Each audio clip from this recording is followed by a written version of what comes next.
cracking wallpaper of our reality, there exists another world that science has yet to explain. In here dwell monsters and madness, and potentially the answers to our most important questions. In this world, gravity intensifies, time slows down, and your heart rate quickens. I'm Jake Rockatansky. And I'm Brad Abrahams. And you're listening to the Spectral Voyager.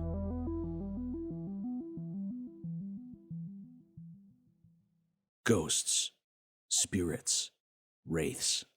We've all seen them, hiding just out of sight in the corners of our vision or ducking under the doors of our bedrooms. These entities usually stay safely tucked inside of our minds, but every so often, one somehow manages to open a doorway between our world and theirs.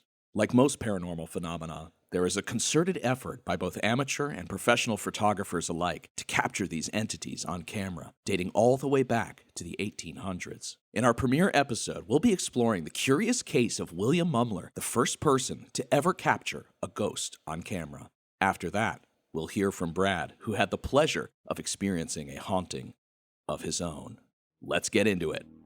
The Spectral Voyager is a departure from the usual QAA fare you love, but frankly, can depress the shit out of you. We won't be spending our time debunking claims or trying to prove if something is either real or ridiculous. Instead, we'll be operating somewhere in between those poles, where the hard edges of reality start to loosen, get gooey and formless, where empirical science, outrageous anecdotes, and murky history meet. Put aside the usual cynicism you've grown accustomed to when talking about fringe phenomena, if just for an hour. Regress back to those earlier years before the dopamine poisoning, when you could still be washed over by wonder and intrigue. Remember back to when and why you became obsessed with the weird in the first place. Maybe, like Jake and I, you'll realize it's because deep down, in some deeper than others, you also want to believe. I think this quote from The Resonance of Unseen Things by Susan Lepselter puts it perfectly, with quote-unquote it being supernatural phenomena or personal experience. It is something real, though sometimes the only way to think about it is through its effects in story. The it, the phantom object of the uncanny or fantastic story, never symbolizes a single real thing. The uncanny demands to be read as true to some ambiguous but felt and embodied experience. It is presented and experienced as an actual memory, while the uncanny dismantles narrative conventions of realism and replaces them with uncertainty. Its emotional force demands the listener attend to the teller with the same openness demanded by the genre of any personal narrative. The Curious Case of William Mumler. Even though William H. Mumler is most famous for his photographs, he was not a photographer by trade. Instead, he worked as a silver engraver for Bigelow, Kennard & Co., a well-known jewelers in the Boston area in the mid-1860s.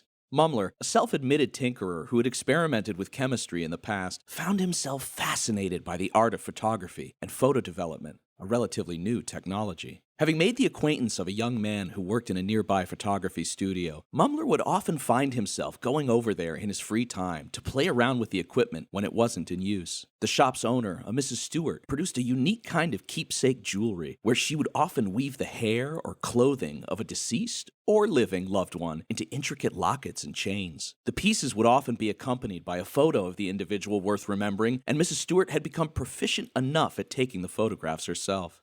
On one occasion, Mrs. Stewart found herself completely frustrated with the process. No matter what she did, each photograph produced was wrought with streaking comets and large blotches of light, totally obscuring whatever it was she intended to capture. Knowing that Mumler had a decent understanding of chemistry, she asked if he might take a look at her setup and figure out just exactly what she was doing wrong.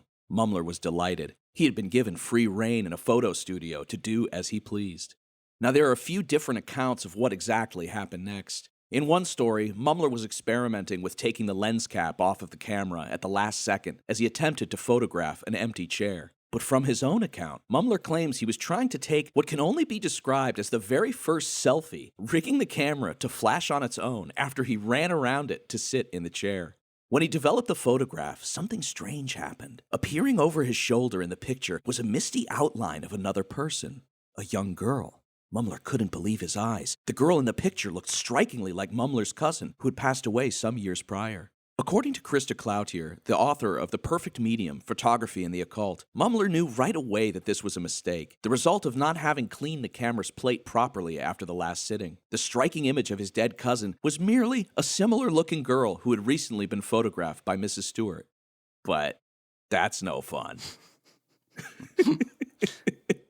Mumler took the photograph to a spiritualist friend of his and told him that the image was 100% authentic. He just wanted to see how his friend would react. His friend examined the photo very closely and concluded that the girl in the picture was a genuine apparition.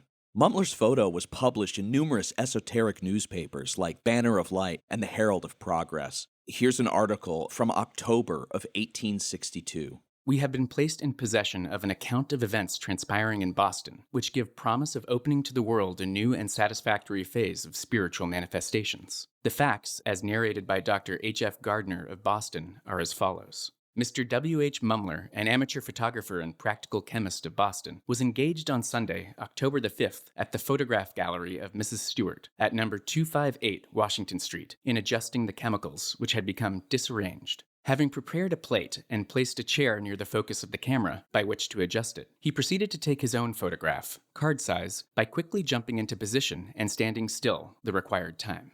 The picture, a copy of which we have seen, represents Mr. Mumler as an active, rather athletic-looking man, standing with his coat off and the black cloth used to cover the camera in his hand. Upon the back of this card appears the following statement. This photograph was taken of myself, by myself, on Sunday, when there was not a living soul in the room behind me, so to speak. The form on my right I recognize as my cousin, who passed away about 12 years since.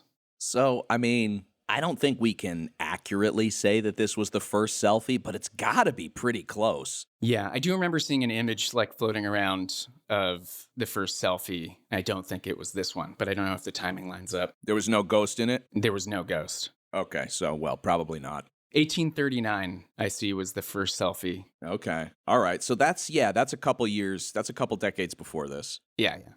Mumler soon began offering to photograph anyone who was willing to pay the exorbitant fee of $10 per sitting, nearly 40 times the usual price of a photo session, which was normally about 25 cents. The newfound spirit photographer was quick to profess that he was not a medium and had no idea as to why his camera had been chosen to summon the dead. According to him, the spirits would come and go as they pleased, and patrons were not guaranteed to have a ghost show up during their sitting. As William began to amass more and more clout, the haters and doubters began to scrutinize his work more closely. However, of the numerous investigators who arrived at his gallery to prove him a fake, most walked away convinced that Mumler had tapped into something real. There were, of course, inevitable mishaps that occur when photographing the dead, like when a woman's supposedly dead brother returned home safely from the Civil War. Instead of accusing Mumler of fraud and demanding her $10 back, she instead insisted that the spirit in her photograph was some sort of evil demon trying to trick her. Mumler was emboldened. He began to expand, offering a mail-in service where people could include a description of their passed-on loved one, as well as $7.50, and Mumler would send them back a haunted photograph. So, would he add a spirit into the existing photograph? Yes, I think that they would send him. I think they would send him a picture and a description of which dead relative they were sort of trying, hoping to see, and for $7.50, he would send you back. He would send you back something, hopefully, if the ghost showed up that day. Business was booming. The market for photos with dead relatives was becoming so desirable that Mumler could barely keep up with the demand. One man visited the studio and was astounded to see the ghostly image of his wife floating above another patron. You might think this would be an emotional moment for him, but unfortunately for Mumler, the man's wife was alive and well and had been photographed by Mumler before he shifted his focus to the paranormal. Oops. Time to get out of town. Busted.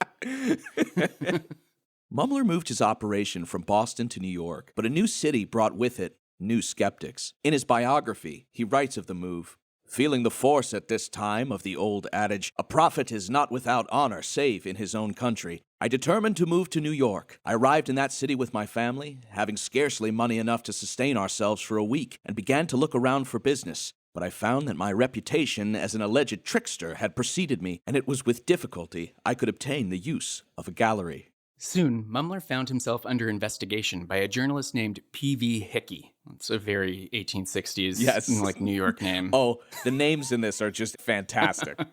Hickey wrote for the science division of the New York World publication. During a meeting of the photographic section of the American Institute, Mumler's fantastic photographs were brought up, and Hickey took it upon himself to seek out the spirit photographer and assess whether his methods were legitimate. Upon visiting Mumler's studio, Hickey discovered he was charging $10 per photograph. I just looked that up, and that's almost $400 today. Yes, that is insane. It's a lot. Yeah.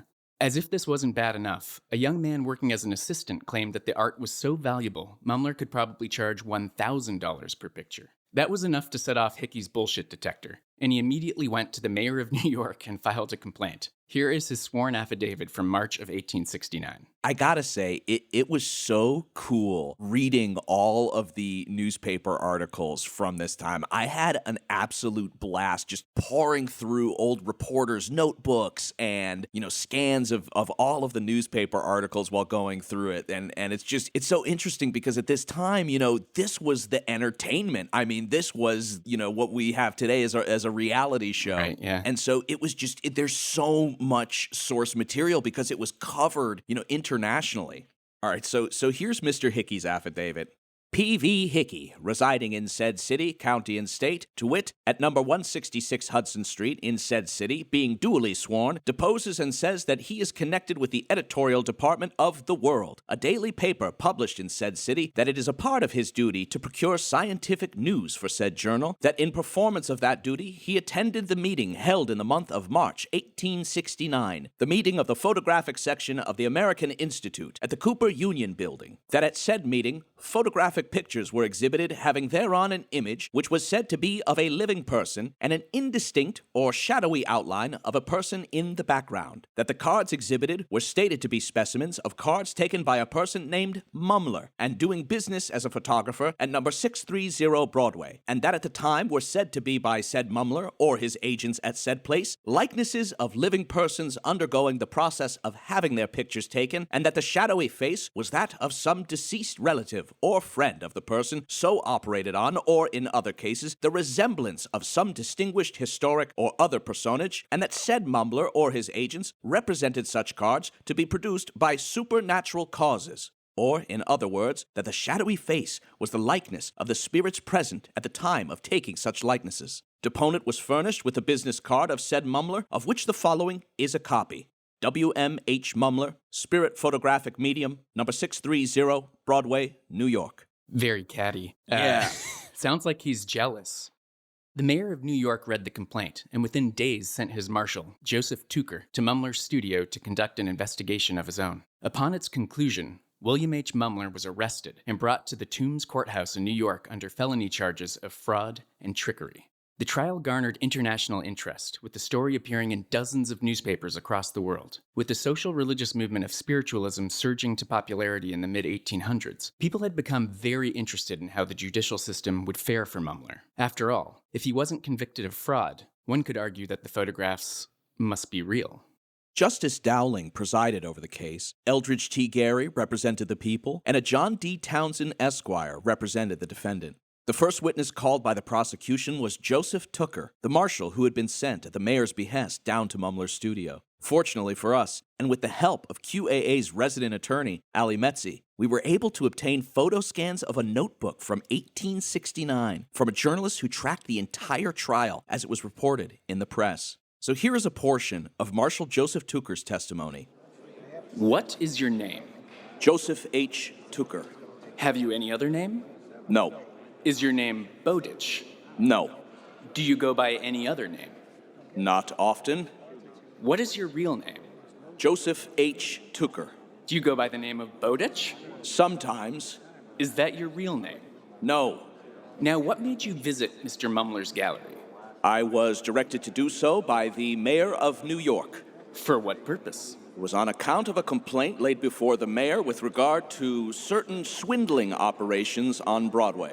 Was it your idea to go there? Mr. P.V. Hickey of the New York World made a complaint to the mayor, and His Honor told me to work the case up and find whether there was any truth in the statement, so I went there. What did you expect to get there? I expected, according to the representations. Now I ask you yourself. Well, I thought to get my photograph taken. Did you get it taken? Yes. Did you notice any deception practiced on the part of the photographer? I thought... Now, not at all. I ask you, did you see any trick? I am not an expert. Did you see any trick or device? Answer, yes or no. Yes. State the trick or deception that you noticed. Well, when I went into the room, there were certain representations made to me. I do not ask you what representations were made. Mr. Gary from the prosecution jumps in. Now, one moment, he addresses the court. If he asks him to state the trick or deception, it is not only proper but right to state what occurred and not merely to point out any specific act where the whole performance was a trick and deception, as we insist. The court answers. I think he should answer, from the very fact that he says the trick or deception was practiced upon him. Tooker answers. They promised to give me a portrait of pictures of a deceased relative, or one nearest in sympathy with me. They did not do it. I was therefore deceived. So he's basically saying, look, I went there, and I was promised a picture with a ghost in it. They took my picture, there was no ghost, so therefore it's trickery and fraud. He just felt disappointed. Tooker's investigation, along with a complaint made by a man by the name of Oscar G. Mason, were what triggered Mumler's arrest. Mason at the time was the secretary to the photographic section of the American Institute and had reproduced a number of spirit photography photos using a handful of different methods. While testifying for the prosecution, Mason detailed the various quote-unquote unnatural means he used to reproduce Mumler's effect. Are you familiar with spirit photography? I am. And have you produced any? I took spirit photographs of Dr. Fry and Mr. Rice on Saturday and took some since. The counsel for the prosecution then exhibited some more spirit photographs, and the witness said, These are of those I have taken. I took others also. 3 more were shown, identified by the witness, and marked by the court. Describe how they are produced. By various means. The prosecution then handed Mason a photograph he had recently taken. It was of a colleague, a gentleman by the name of Dr. Rice, with the apparition of a ghostly woman with her arm wrapped around his chest. Mason looked over the photograph and explained to the court the process in which it was created. This was done by first taking the negative of the lady, and then the positive from the negative. This positive was slightly manipulated, and then used in producing the subsequent picture of Mr. Rice. If in this case the camera was used only in making the negative, the ghost picture of the lady was produced by the process known in technical phrase as stopped out, or intercepting the rays of light. The first negative the ghost pictured showed full, as no light passes through the opaque surface. That was left free for the subsequent picture, and both figures appeared on one negative. It was not done by double printing, but by erasing a portion and then exposing it to a ray of light for an instant before developing. For the light, I used a common flame of a lamp in this case. Mason was handed more pictures he had taken and explained for each how the quote-unquote ghost was created. The other methods involved inserting a glass positive in the plate holder before exposing it. When the photograph was taken, the positive from the glass was transferred to the sensitized plate, causing both figures to appear in the same photograph. At first, the trial seemed to be in great support of the prosecution. After all, a longtime member of the American Institute had been able to recreate an effect similar to Mumler's using numerous camera tricks. But then something peculiar began to take place. As more and more witnesses were called to the stand, they testified that the whole argument of the case was pointless, because spirits were real, and they had seen them before. A prominent New York justice, Judge Edmonds, took the stand. Edmonds sat for Mumler twice. The first photograph cost him $10, and the second one, $5. He testified that during both sittings, he could detect no trickery whatsoever. And of course, he being a judge and of high intellect, would have easily sniffed out if Mumler had been pulling a fast one. Edmonds went on to say that he believed the photographs were made by natural means, because, well, ghosts themselves are naturally occurring phenomenon. In fact, once on the stand, Edmonds testified that only a couple of days ago he had seen a ghost in one of his courtrooms. Do you believe that those pictures are photographs of spirits? I believe them to be produced by mechanical means. I do not believe that they are produced by supernatural means. It is in the obeisance to a law which we do not know of. I have seen spirits, and there are very many who have seen them. If a spirit is visible to the eye, why is it not visible to the camera? When you looked at the wall, did you see any spirit form or substance? Nothing. There was no ethereal being between you and the wall? I did not see anything. Do you believe that the immatured form of the photograph was placed before the camera? There are two propositions in that question. I do not believe there is anything immaterial. There are things unknown to our senses, of course, as gas and air. That is one thing, and I believe, therefore, that spirits are material, but with a fine degree of materiality far beyond the gross existence which we occupy. But still, as there is sufficient matter to be visible to the naked eye, why can it not be to the camera? The camera can bring forth substances invisible to the naked eye. Then the picture is a representation of the substance that the spirit possesses, a quasi-materiality? Yes. Then you believe that the spirit form is the representation of a materiality? Yes. Then you believe that this is an immaterial form? Yes. Yet you do not see any material form between you and the wall? No. Then you believe that a camera can photograph a form that is immaterial to the spectator? I was present at the trial of a case a few weeks ago in Brooklyn. It was upon an accident policy. I saw, standing behind the jury, when the case was going on, the spirit of the man whom the case concerned. He told me that he had committed suicide and that they ought not to recover. In that courtroom? Yes, and described the place where he said he killed himself and gave me a diagram of it. I showed it to the counsel, and he said it was the very place where the death occurred. Then the spirit gave me 4 questions to ask the superintendent of the Hartford Lunatic Asylum, who was present. Judge is definitely ghost-pilled. I know, this is amazing. They're like, so you believe that like a spirit does exist in our world somehow, and it is made up of material stuff. And he's like, yeah. And they're like, but you didn't see anything material behind you. And he's like, no. And then they're like, okay, so what, what's the deal? And he's like, well, a couple days ago, I saw a ghost sitting behind the jury. It's just, it's amazing. And of course, in the 1860s, and especially as spiritualism, was becoming more and more popular, you're going to encounter a lot of people who, believe that ghosts are just a part of science that we don't understand yet. Exactly, yeah. Further along in the trial, the defense called a W.P. Slee to the stand to testify. Slee was himself a professional photographer who had gone to Mumler's studio to see the process in person. Slee claimed that everything he observed Mumler do was totally above board. In his testimony, he claims the only difference between Mumler's process and his own was that Mumler, quote, put his hand on the camera while taking the photographs. To further Mumler's defense, Slee also testified that Mumler, at Mumler's request, traveled to Slee's photography studio to produce the same effect. He would use Slee's own equipment under careful observation, both in the studio and in the darkroom.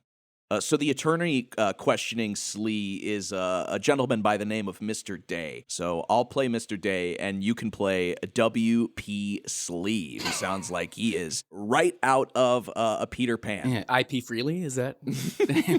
W.P. Sleely. All right. Okay. Mr. Day, what is your profession? I am a photographer. How long have you been so engaged? 11 or 12 years. And where are you carrying on business? In Poughkeepsie. Have you any experience in spiritual photography? By the invitation of Mr. Mumler, I went into his room to investigate matters and saw him develop 3 different faces. I watched him as closely as possible, but I could detect no deception. Did you notice anything unusual in the mode of proceeding? Nothing more than what I would do in taking pictures. Was his hand upon the camera? He placed his hand upon the camera.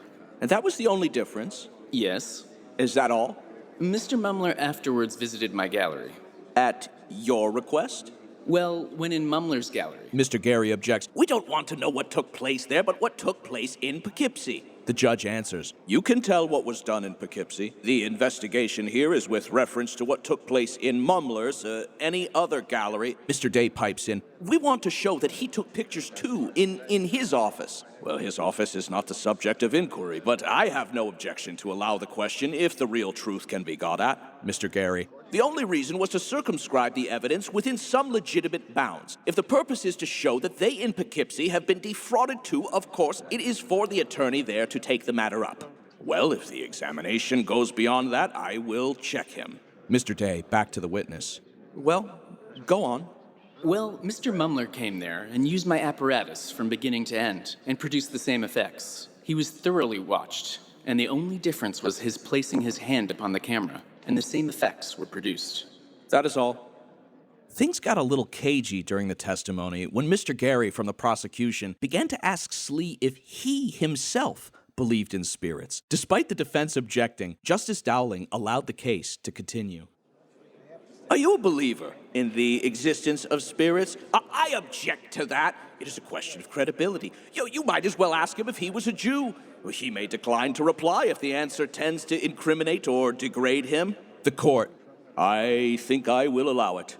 I do not believe in anything that I have not evidence of. I would like to have the question put down. Then put the question again. I do object. He ought to say what spirits? Answer the question. In ardent spirits? The court, rather severely. You understand the question. I believe nothing that I have not the evidence of. What I am convinced of is true, that I believe. The question is not about ardent spirits. Your Honor, the question covers so large a ground that it's difficult to answer it, but I do not believe in all manifestations. Are you what is popularly known as a spiritualist? Define the question. Are you what is popularly known as a spiritualist? How high is the grade? Well, I believe in photography. I believe the pictures can be produced beyond the control of human nature. And how long have you been a believer in the so-called spiritual powers? Several years.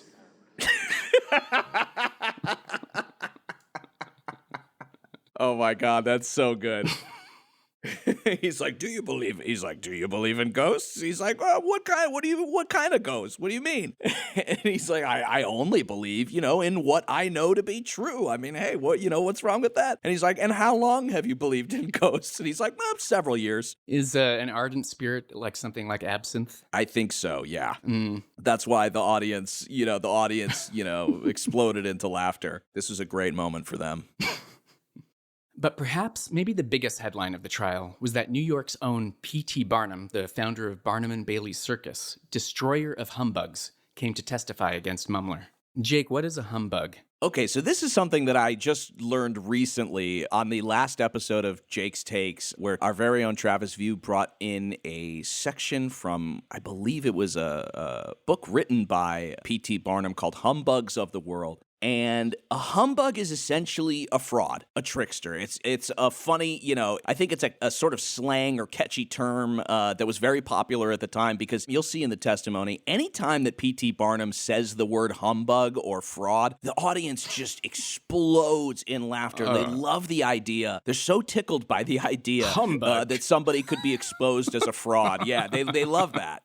Yeah, I have a screenshot here from the headline on the day that P.T. Barnum took the stand, and it is from The World newspaper, and it reads, Thursday, April 29th, 1869, Spirit Photography. Conclusion of evidence in the Mumler case. P.T. Barnum on the stand. He makes some very interesting statements. Testimony of experts. The case closed on both sides and to be summed up on Monday. So P.T. Barnum hated Mumler. He believed him to be a total fraud and was called to the stand as an expert at sniffing them out. Earlier that week, Barnum had enlisted the help of his photographer friend, Abraham Bogartus, to create a photograph of Barnum with the ghost of Abraham Lincoln behind him. Bogartus was well-credentialed, having founded the National Photographic Association and served as its president for 5 years. In his statement before the court, Bogartus assures his audience that Mumler's pictures are taken by using the same plate, one to photograph the ghost, and then that same plate, without being scrubbed, to photograph the sitter. Testimony of Abraham Bogartus. Mr. Bogartus was then examined by Mr. Blunt as follows. I am a photographer and am connected with the National Photographic Association of the United States. It was formed for the purpose of protecting photographers from patents, so-called, that annoyed us, and putting down humbugs. Would that have afforded some applause from the audience? I'm sure it would have. Mumler is not a member of that society. I have heard the testimony as regards the different ways in which these ghost-like pictures have been produced. The processes of taking them can be changed to any extent, almost. I can take a man with an angel over his head, or with a pair of hands on his head, without being detected by an ordinary man, though perhaps an expert could follow me through. He here produced a number of pictures that he himself had taken. He explained that he took a plate, coated it in the usual way, and then the picture is taken and the plate can be left for half a day in the battery.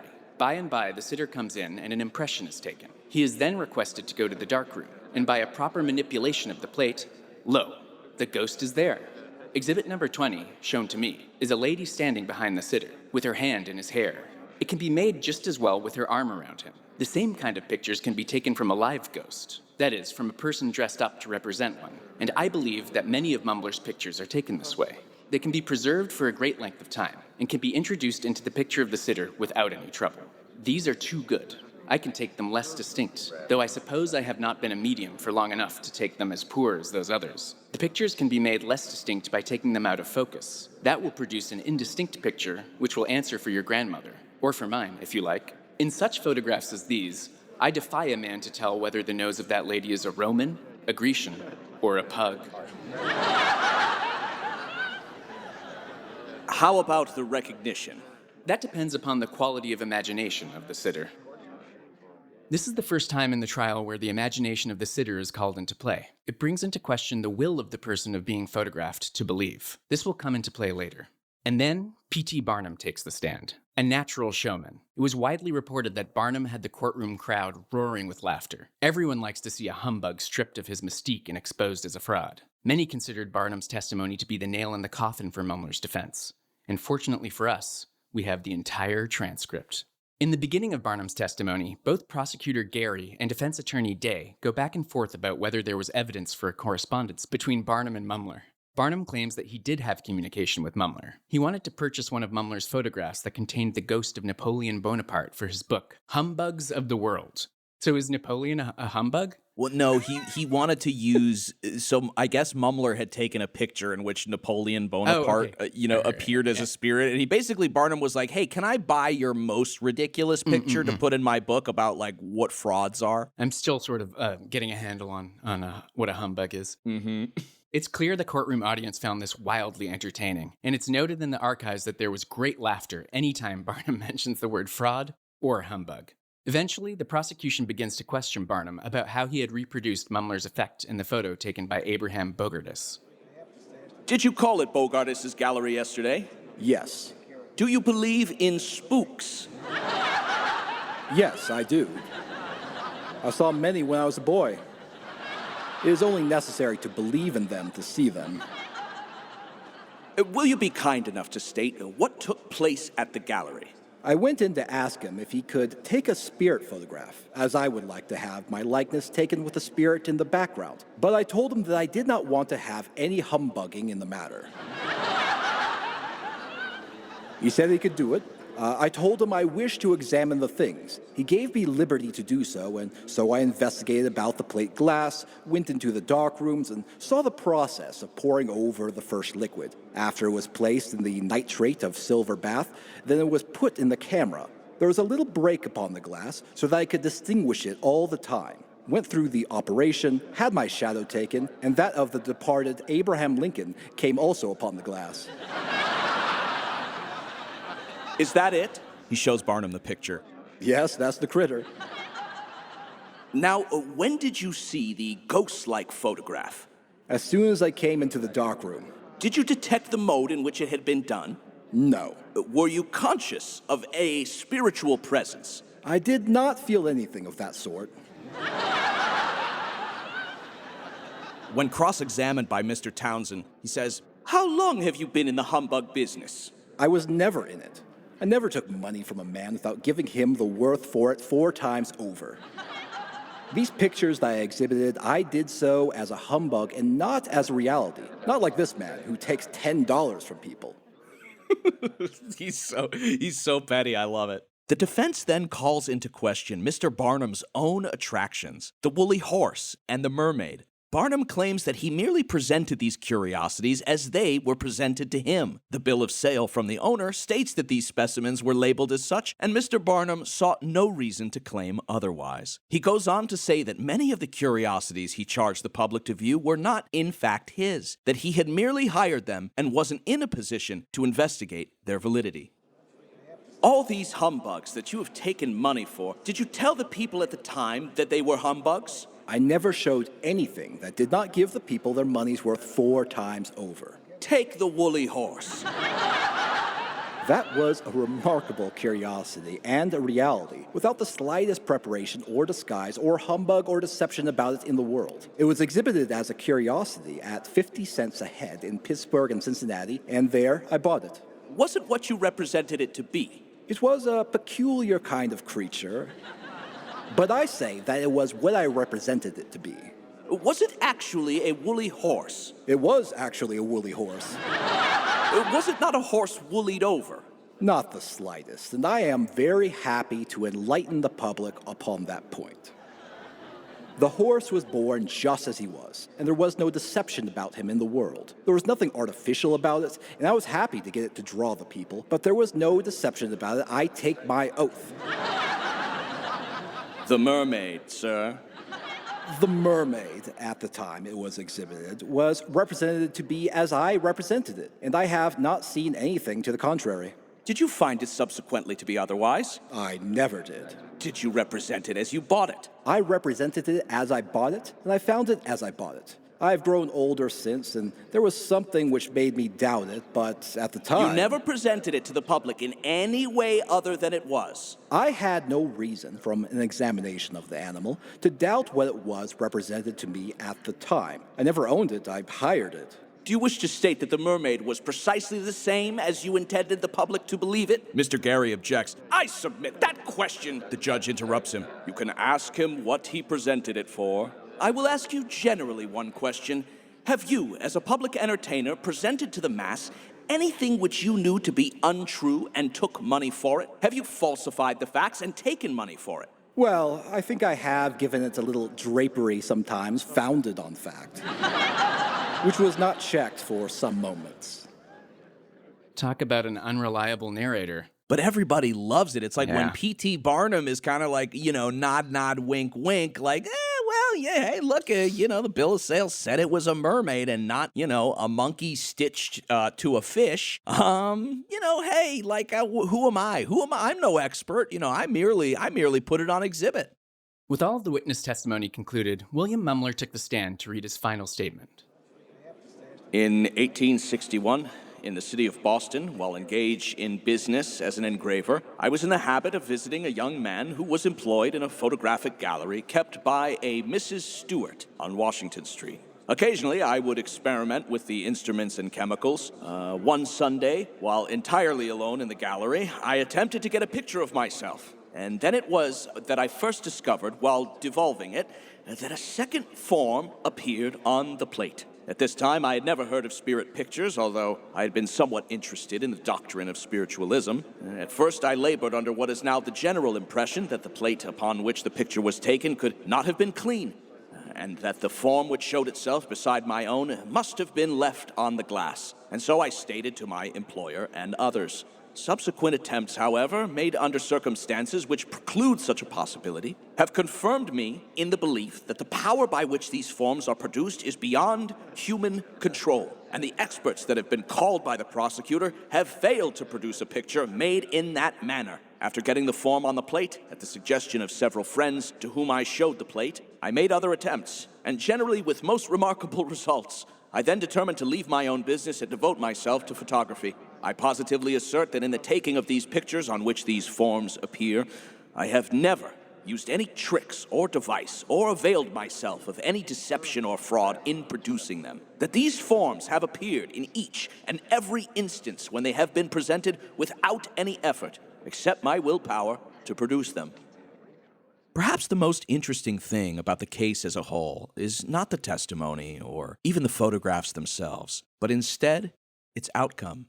Mumler was acquitted of all charges. Justice Dowling believed that even though the photographs could be fakes, the prosecution hadn't sufficiently proven how Mumler himself faked the pictures. It was also true that the reproductions submitted by other photographers and Barnum himself weren't as good as the ones Mumler had taken. And then, perhaps, the most important part of his statement. Dowling stated that what really mattered at the end of the day was if the patrons themselves left satisfied, and that real or fake, if the pictures were able to bring them comfort or closure about a deceased loved one, and they believed the price to be fair for those assurances, he could not in good conscience throw Mumler in jail. This reminds me of a case 100 years later.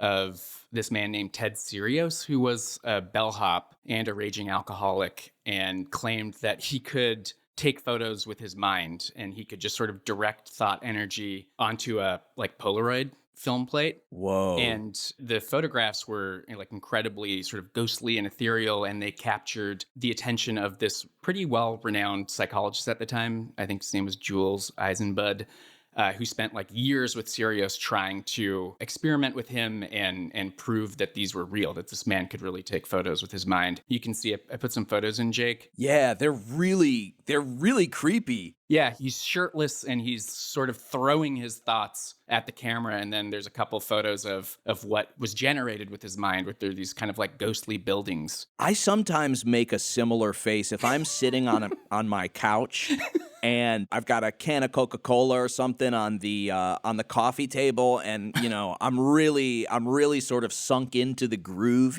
I'll kind of reach my hand out and just try to will the can to float across the living room carpet and into my hand. To no success so far, but I'm gonna keep trying. Yeah, and so the photos were deemed to be fakes, that he was somehow producing these in a fraudulent manner, and the psychologist had just become so taken that he couldn't see them for what they were. But I don't think it really matters. Like, the photos themselves are... they're art in their own way. Yeah. And the same with Mumler. I actually went on eBay to see if people were still selling these spirit photography cards. And they are. There was a couple on eBay in the, couple $1,000 range. So it seems like they definitely do have some value. So one final fact about Mumler, after he, was sort of run out of New York, but, at least with his freedom, he basically abandoned spirit photography altogether. But he did invent a photographic process, which is called the Mumler process, which is a way that photoelectrotype plates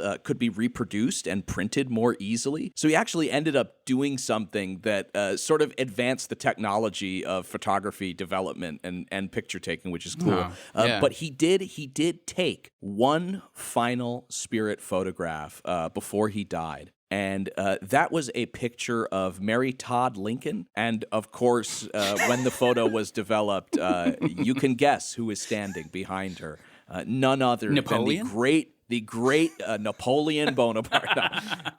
No, her passed on husband, President Abraham Lincoln. Wow. So this leads me to, I guess, the most pertinent question. Brad, you are a professional photographer, a cinematographer. You know cameras. You've taken pictures. You shot video. Have you ever had an encounter with a ghost? Nothing that I've filmed has produced something sort of supernatural or something that I can't explain. And I'm not a ghost guy. Like, out of all the sort of paranormal phenomenon, ghosts and spiritualism are the least appealing or interesting to me, but I'm still open-minded. And so I will go on ghost hunts. And I've gone on a couple, actually, and one in particular was really the most cursed. It was December of 2021, and I was ensconced in tropical foliage at the most southern tip of the continental United States. More simply, I was participating in an artist residency in Key West. Learning of my odd proclivities, a local told me that one of the world's most haunted objects resided on the island. It was a doll named Robert, and it was kept in a Civil War-era fort for some reason. He was said to be the inspiration for both Chucky and Annabelle. Now, Key West is fantastic and bizarre in its own right, but there's only so much one can see and do in a month on a 7-square-mile island. And while ghosts and hauntings aren't my thing, it was nearing the end of my residency, so I booked a tour to see Robert. Little did I know that I'd be told a personal story that night that would be even more bizarre than the haunted doll. It was night, of course, and myself and the 3 other tour takers met at the entrance of the fort, waiting for our guide. Even before seeing the doll, the abandoned 1860s fort of East Martello seemed cursed in its own right. The stone fort was never completed, since new exploding cannonballs rendered it pretty much useless militarily. It instead became a coffin for soldiers dying of yellow fever and heat stroke. We were eventually met by a man calling himself the Doll Tender, author and ghost hunter David Sloan. David proceeded to give us the standard ghost hunting warnings and guidelines, but this wasn't your average haunting. What we may experience that night could be so utterly terrifying that we may never be the same again. Those with a weak heart should not cross the threshold. And David was not one for hyperbole, he claimed. He was also incredibly excited to hear that I'd made a film about the skunk ape, South Florida's Bigfoot, as he contributed to a book about the creature. He handed us flashlights, dowsing rods, and EMF detectors, all the better to lead us towards spectral entities. That's electromagnetic field detectors Right. for those not versed in ghost hunting equipment. He then led us through the dark and circuitous bowels of the fort. The first room was filled with some odd but interesting metal sculptures by a folk artist named Mario Sanchez. David tells us these have nothing to do with Robert or the fort. They're just kind of creepy looking and set the tone. You can see one of them there, Jake. It's like a naked lady out of metal parts. Oh, yeah. Oh, yeah. This is, without proper light, this could be incredibly scary. Yeah.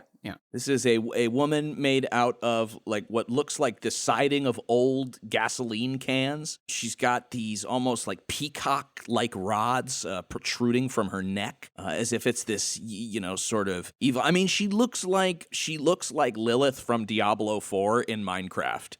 A darkened tunnel led us to the next chamber. On the walls hung a bunch of old dolls, each with an EMF meter above it. I asked David where all this came from, and he said he searched for haunted dolls on eBay.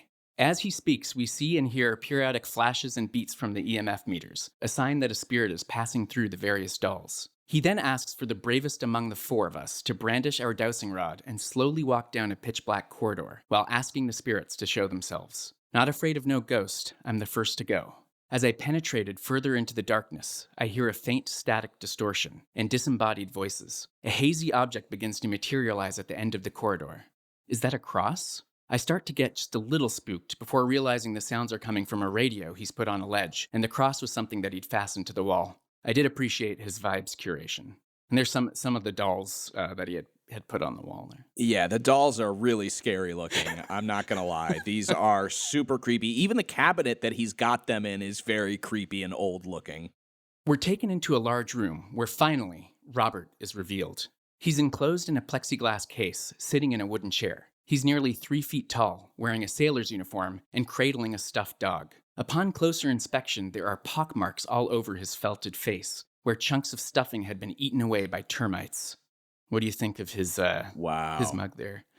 I mean, he looks like he's, just in, a sailor in New York trying to have a good time. Maybe he drank a little bit too much and some of his face is falling off. But no, it's incredibly scary. These beady black eyes. The features have, long sort of melted away. The stuffed dog he's holding looks rigid and afraid. The plexiglass case adds to it. I mean, this reminds me of the story that Lorraine Warren tells.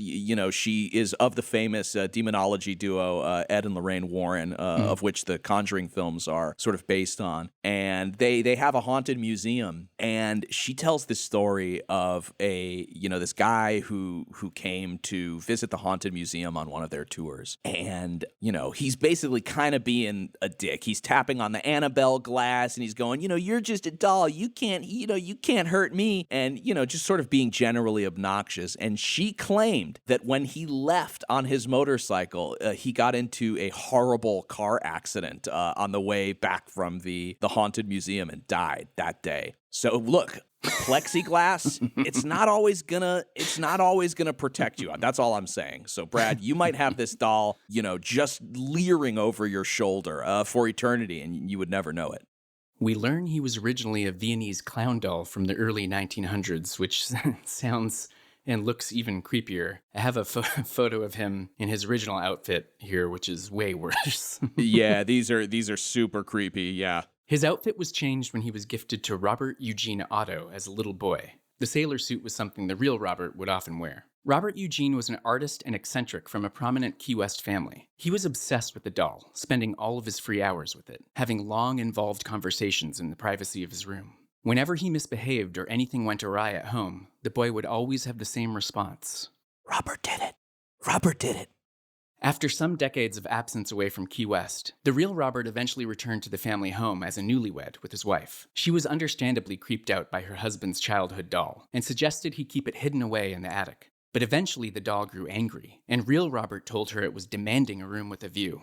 It was positioned by a window on the second floor, where children passing by on the street said they could see it moving in the shadows. Visitors to the house were similarly spooked, saying they could hear Robert giggling and see his facial expressions change. Plumbers they just couldn't retain a plumber because they would get so creeped out they'd run from the house, apparently. Whoa.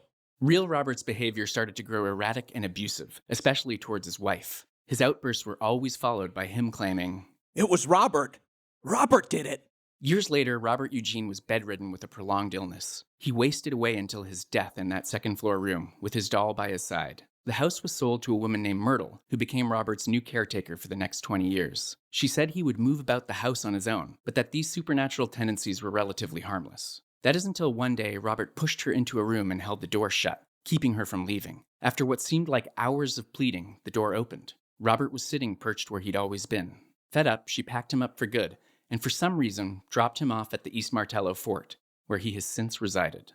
When I asked why he was in a plexiglass case, David answered that his nocturnal movements scared the employees so much they demanded he be caged. Shifting gears, he showed us a huge stack of letters written to Robert. These are mostly from tourists who came to gawk and disrespect the doll. They later found themselves victims of inexplicably bad luck. They wrote to Robert to apologize in a desperate attempt to lift the curse. David had me stand beside the doll and read one of these letters to the group, all while creepy children's music played and a spirit box barked disembodied words echoing throughout the room, giving Robert the chance to communicate. A spirit box is like a device that cycles through, I think, FM or AM radio stations really fast and picks up whatever words come out. Kind of like Bumblebee in the Transformers movie. Yeah, exactly. Here's a clip. Well, it has been about 6 to 7 months since our visit, and since then my life has been one nightmare after the other.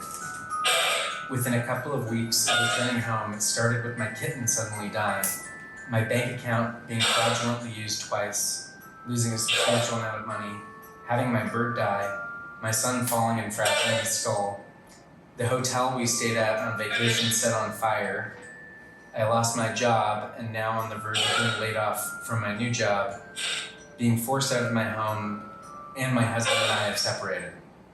I had been debating on writing this letter for weeks, but I'm now at the point of where I'm desperate. I truly believe in you and the powers that you possess, and kindly ask you to remove anything negative surrounding me and my family and give us your blessing. I have also removed the pictures that I have taken of you from Facebook. Oh my God. Okay, this is terrifying to me. I would never, ever in 1,000 years do this, Brad, because I'm in between a true believer and a skeptic, but leaning more towards true believer, and I would be so afraid. My biggest fear in going into one of these things is leaving with something attached to me. Because you hear about this all the time from, mediums and true believers, is that a spirit or entity can become like attracted to, somebody of the living persuasion and follow them home. And then if weird things start happening to me, even if it's not the ghost, because I went in and, read the letter and the spirit box is barking and yelling at me, anything bad that happened to me from now on, there would always be a new voice in my head, amongst the many others saying is this the ghost? Did the podcast get canceled because the ghost was willing it from the other side, of the fourth plane? So you are a braver person than I am. I just like to tempt fate. That's it. Yeah. No, not me. No thanks. I don't need any additional help from the other side.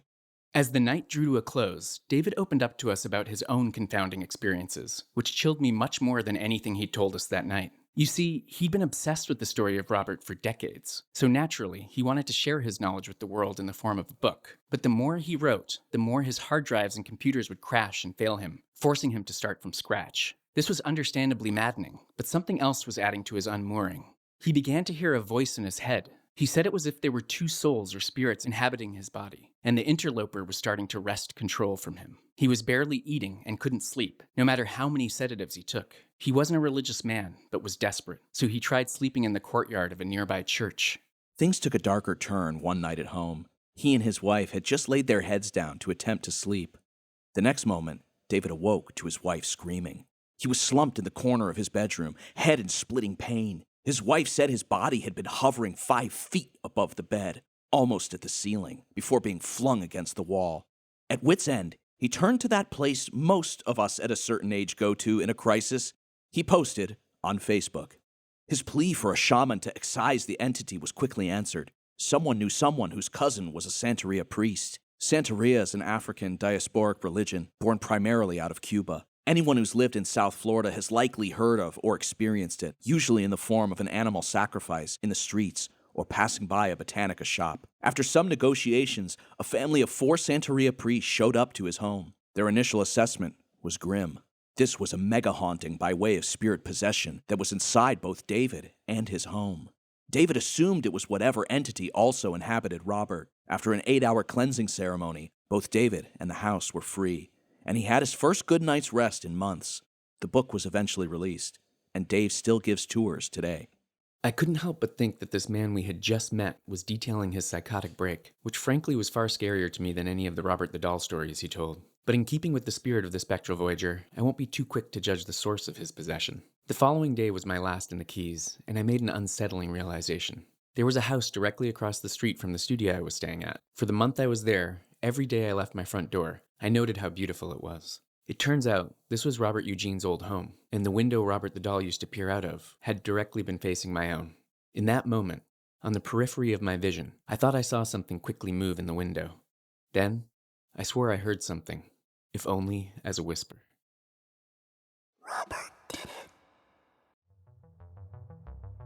Thanks for listening to the first episode of The Spectral Voyager, a special mini-series where we explore true tales from the edge of reality. You can subscribe at patreon.com/QAnonAnonymous for just $5 a month to listen to the remaining 9 episodes. It's going to be a lot of fun. Brad and I are going to be exploring poltergeists, demonic cults, alien abductions, clairvoyance, time travel, and all the other paranormal phenomenon that we desperately want to be pilled on. So if you're already a subscriber, thank you so much. It allows us to keep making new weird shows like this one. And until next time, farewell from beyond the veil.